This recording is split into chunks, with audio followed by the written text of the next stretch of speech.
Hey Divas and Divos, this is Raye 6 and you're watching QuietLunch.com.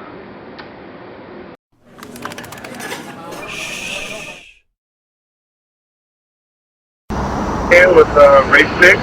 Hello. You're supposed to be called Raye or Raye 6? Raye 6 is fine. Alright. Just for the record, we've dubbed you the new Grace Jones.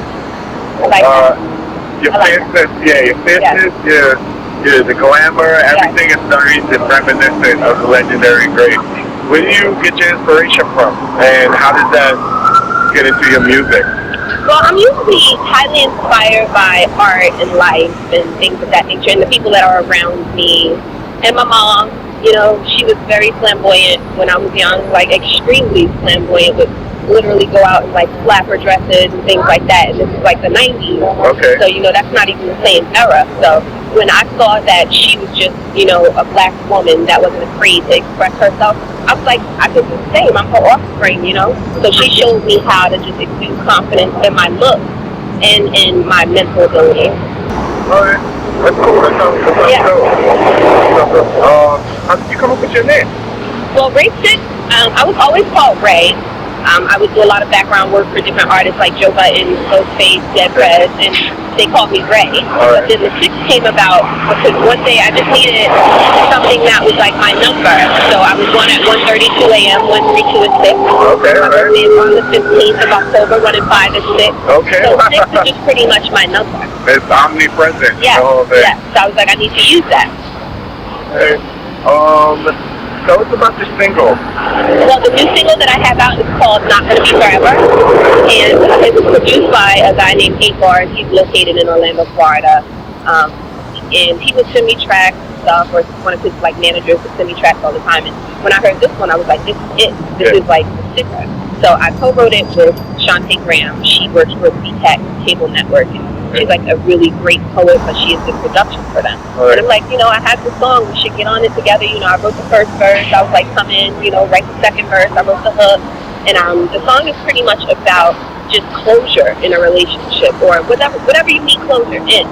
And I feel like as individuals, we don't get a lot of closure in things in life, whether it be like from a boyfriend or a girlfriend or a job or whatever it is. So my whole thing for it was like, you know, said I'm not gonna be the one who loves forever.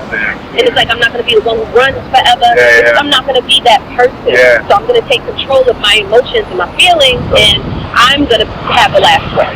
So that's where the song comes from. It's supposed to. Was that was your mindset? That was my mindset when I was writing it, you know, because I have a lot of past relationships myself that I realize I don't have closure from, because at night you're dreaming about this ex-person, or, you know, you're dreaming about this situation, and you're thinking you're dreaming about it because you're missing it, and it's not because you're missing it, it's because you never got your closure from it. So this was my song, because music is my platform, so this was my way to express that closure. So it was like just closing a chapter for me. Now I can move on and get to the next thing. Okay. Like you said, your style is killer. Yes. What would you classify your style as if you had to put it in words? I mean, if I had to, I kind of sometimes say that I'm undefined. You know, my style is very undefined, because when people see me, they're like, what? How did you do that? Where did it come from?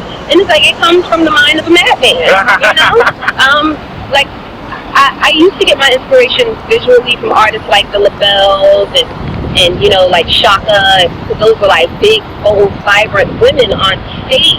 And then when I thought about it, I'm like, I actually don't even look like any of them. You know, my style just comes from not wanting to be normal, whatever the norm is. I don't want to be normal. So my hair has evolved, it started going upward. So I say the bigger my hair gets, the bigger I want to be, type of thing. Yeah, so that's where my style comes from, you know? That's a great connection. Since we're on the classification, subject, how would you classify your music as a genre? What genre? As a genre, my music is adult, so I like to say sometimes I do soft music. Okay. You know? I mean, sometimes I do soft music, sometimes I do romantic music, sometimes I do rebellious music. You know, it's like a futuristic kind of pop, disco, R&B, kind of soul type of thing. That's a lot of layers. You know, it is a lot of layers, because I'm not one-dimensional, you know? In my write-up, when I get my press reviews, they usually classify me as a female version of Prince. Okay, You know, and I'm like, that's like one of the illest classifications in the world. That's like calling me God. That's almost as good as our great show. Yes, I mean, that's like calling me God. Yeah. The God of music to me, you know? And it's because he had no holds barred on his musical, you know, ability. He wasn't trying to let anybody tell him what he should do. So we loved him because of what he gave us. So when they call me like the female version of Prince, I like to tease people and say, you know, they only say that because I used to wear lace a lot. You know what I mean? I used to wear lace and stuff like that. He was a sucker for lace and a booty out, and you know, he captured a lot of people visually, and I think I do the same thing. And then once I open my mouth, they're like, oh my God, I love her song. She can sing her ass off. Yeah. You know, I think that's the same thing they did with Tim at first. You know, he was a great composer. You know, he was up there with Mozart. Yeah. A lot of people don't know that. Yeah. Yep. Well, you know, speaking of Prince and such things, who would you like to do a collaboration with, dead or alive? Dead or alive? You know, when I read the question, I was going to tell you, like the Donna Summers, because I could still get to her. Yeah. And then we found out today that she passed away. Yeah. So, you know, right now, in my mind, it automatically goes on overdrive. It's like, when I get home, I'm going to research the songs, and I'm going to do a full-on Donna Summer tribute album. Great. So that's what I'm going to do. So it's Donna Summers, Shaka Khan, the Patti LaBelle, Michael, Nick, stop. Michael, you hear me? I'm coming for you, good. Coming for you, good. You know? And I would love to do some music with Prince. I would love for him to produce and write like 1,000 songs for me. You know? Really, everyone? Yes! But I think like the moment that he sees me, he may go, girl, you don't even have to ask. You don't even have to ask. He'll be like that. He'll sing it too. Yes. We'll give you that baritone. That's right. He adores me. And he doesn't even know. What are some of your pre-show rituals? Well, some of my pre-show rituals include 2 weeks ahead of time preparing, you know, so yeah, it's serious business. It's not like I just show up dressed and go, It's not like that at all. You know, I'm hitting up designers, I'm designing costumes with them, I'm getting them made for my dancers, depending on which show I do. Like, I just did a show recently called the Universe 6 Takeover, where I had 12 models, 3 dancers, and I got them all dressed. So I got them all clothes designed, I booked the venues, you know, I do the flyer design, I do the poster design. And you know, this is a secret that I never really even tell anybody, because I want them to think that I just show up pretty. You know, don't get me wrong. But it's time to be said, you know. You gonna give up the secret? That's right. That's right. I'm giving up the secret and the sauce to quiet lunch. You get it first, right? So I do the flyer designs, I do the poster designs, I make sure that my show is on every freaking website available that shows events, you know. And then I get to myself, you know, which is probably like 2 or 3 hours before the show. Okay. So I'm doing my nails, I'm doing my hair, I'm getting myself ready. The night before the show, I make sure I dream about what I am going to do on stage, so I know I kill it. So in my dreams, if I kill it in real life, okay? Visualization. That's right, visualization. And I've been like that since I was a kid, though, because it's like, you can't just do it in your you know, just your upstate. You have to do it when you're sleeping, so you know that you literally, like they say, you eat, breathe, and sleep this shit. You know, it's real. So that's what my preparation is like. It's serious business. And then I go home and my back and my feet hurt, but it's over. You know? we hinted very much at principles you have in your life. What are some of the words of wisdom that you live by? Just don't be a slave to the planet. Like, if you're going to be a slave to yourself.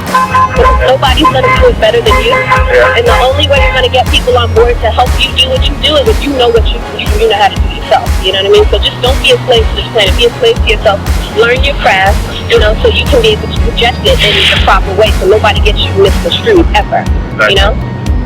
And just be free, be happy. I'm trying to work on my happiness right now. You know, happiness is one of the hardest things on the planet. You look like you're getting there, though. Yeah, I got that face. You know? If you could describe yourself in 3 words. In 3 words? Yeah. Out of control.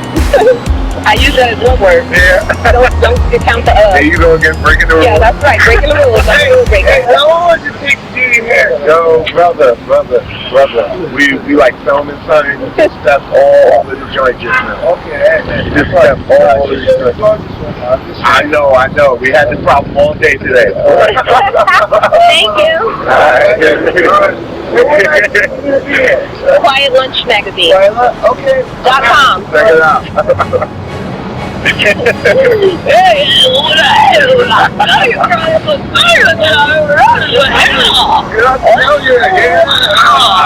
They want to live in it. He want to be the one that I stuff in there. Yeah, I want to live in your hair. So, okay, 3 words that describe me. Yeah.